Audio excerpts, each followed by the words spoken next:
no matter who you are, no matter where you've been, and no matter where you are right now. You are welcome here. Welcome to Daily Audio Bible Chronological. I'm Jill. Today is the 4th day of March. And first and foremost, happy birthday to our beloved leader, my beloved Brian, the founder, the creator of Daily Audio Bible, and our beautiful leader who leads in strength and humility and the fear of the Lord and the love of all of you, truly the love of the community and the people. He's not out for gain or notoriety. He is the king of the slow burn. He sees things far out in front. And if there's anything that he is a pioneer. He is a pilgrim. And boy, can that come with a lot. So on this day, where he turns 21, because he only celebrates in Daily Audio Bible years, we celebrate you a lot today. You can send him some love over on social media, and maybe even, if you don't mind, just maybe just stop and send a prayer up for him today. I know sometimes we see our leaders as invincible. You know, they don't have stresses, they don't have problems, they don't have hardships. That's just not the truth. I don't know anybody who's been exempt from hardships, even if they pretend that they aren't. So maybe on this day, the best way that we can honor him is to pray over him. And I know that he would appreciate your prayers. So we honor you today, Brian. Hope you have a wonderful day. And now that you're 21, I hope you don't go crazy. But if you do, just don't go without me. Let's jump into the Bible. Today we're reading Numbers 21 and 22. And this week we are reading the Christian Standard Bible, Numbers chapter 21.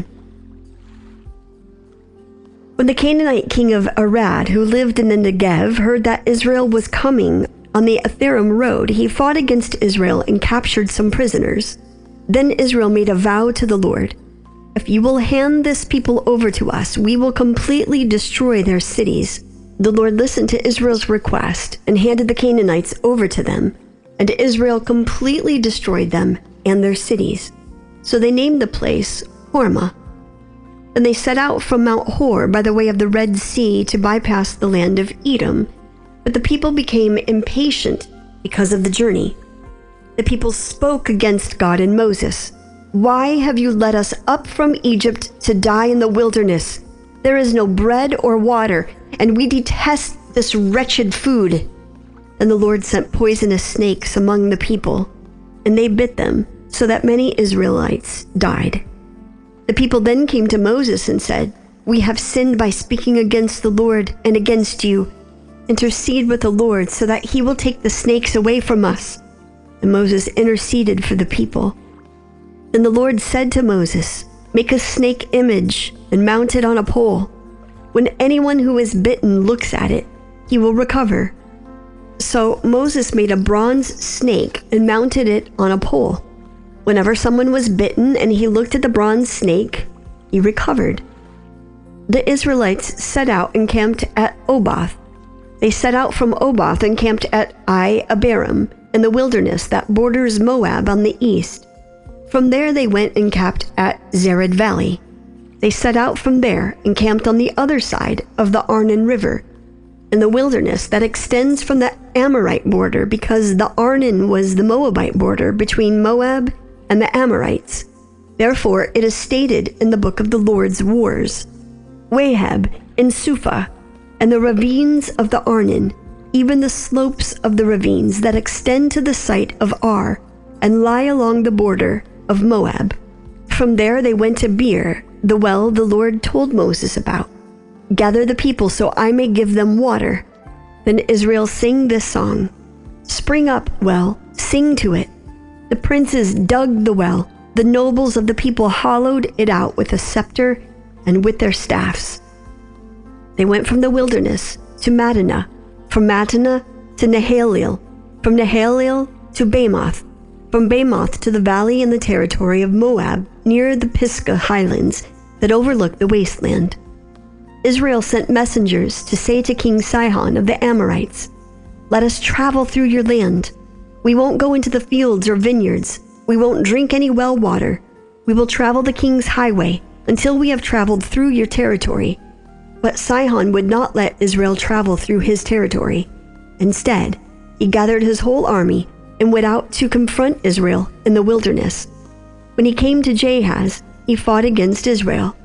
Israel struck him with the sword and took possession of his land from the Arnon to the Jabbok, but only up to the Ammonite border because it was fortified. Israel took all the cities and lived in all these Amorite cities, including Heshbon and all its surrounding villages. Heshbon was the city of King Sihon of the Amorites, who had fought against the former king of Moab and had taken control of all his land as far as the Arnon. Therefore, the poets say, "Come to Heshbon, let us be rebuilt. Let the city of Sihon be restored." For fire came out of Heshbon, a flame from the city of Sihon. It consumed Ar of Moab, the citizens of Arnon's heights. Woe to you, Moab! You have been destroyed, people of Chemosh. He gave up his sons as refugees and his daughters into captivity to Sihon the Amorite king. We threw them down. Heshbon has been destroyed as far as Dibon. We caused desolation as far as Nophah, which reaches as far as Medeba. So Israel lived in the Amorites' land. After Moses sent spies to Jazer, Israel captured its surrounding villages and drove out the Amorites who were there. Then they turned and went up to the road to Bashan, and King Og of Bashan came out against them with his whole army to do battle at Edrei. But the Lord said to Moses, "Do not fear him, for I have handed him over to you along with his whole army and his land. Do to him as you did to King Sihon of the Amorites, who lived in Heshbon." So they struck him, his sons, and his whole army until no one was left, and they took possession of his land. The Israelites traveled on and camped in the plains of Moab near the Jordan across from Jericho. Now Balak, son of Zippor, saw all that Israel had done to the Amorites. Moab was terrified of the people because they were numerous, and Moab dreaded the Israelites. So the Moabites said to the elders of Midian, "This horde will devour everything around us like an ox eats up the green plants in the field." Since Balak, son of Zippor, was Moab's king at the time, he sent messengers to Balaam, son of Beor, at Pethor, which is by the Euphrates in the land of his people.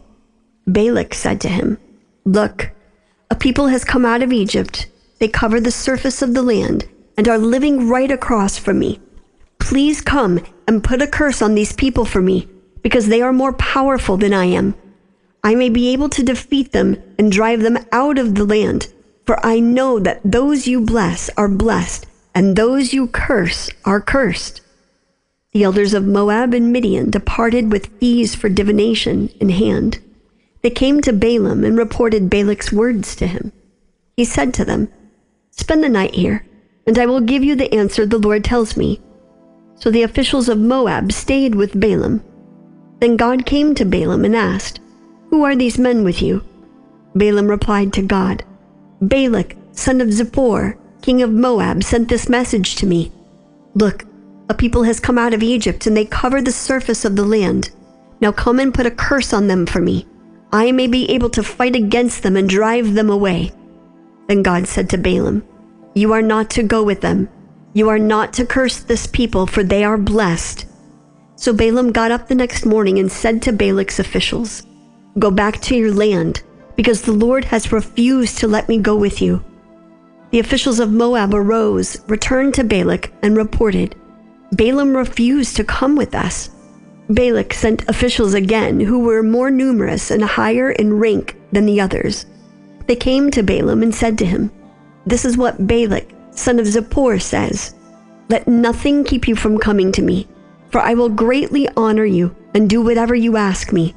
So please come and put a curse on these people for me." But Balaam responded to the servants of Balak, If Balak were to give me this house full of silver and gold, I could not go against the command of the Lord my God to do anything small or great.